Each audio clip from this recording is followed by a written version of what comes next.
ও বৌমা, হ্যাঁ তুমি এখনো শুয়ে আছো মা? শুয়ে ওই ফোন টিপছো? ওই ছেলে কখন বাড়ি আসবে তার ঠিক নেই।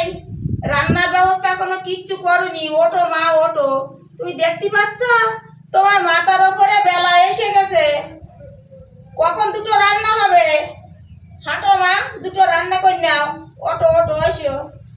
আরে আমার মাথার উপরে বেলা, ওই জন্য যে আমি উঠতে পারছি না। আমার মাথা এত ভার হয়েছে সর্বনাশ। মাথার উপর যদি বেলা থাকে, অত বড় বেলা আমি চাকাতে পারি, ওই জন্য তো আমি উঠতে পারছি না। আমার ভীষণ ভার হয়েছে মাথা।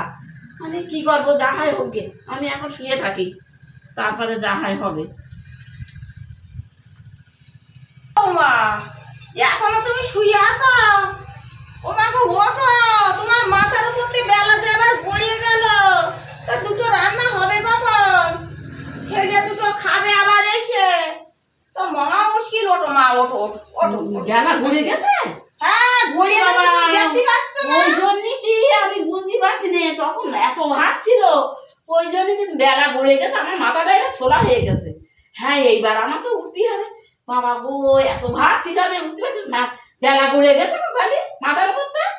ও মা গো, এ কি বোকা! তোমার মা কিচ্ছু শেখায়নি? তুমি কিচ্ছু জানো না মা? তোমার আমি কত শেখাবো? আমি তো আর শিখে শিখে পারলাম না।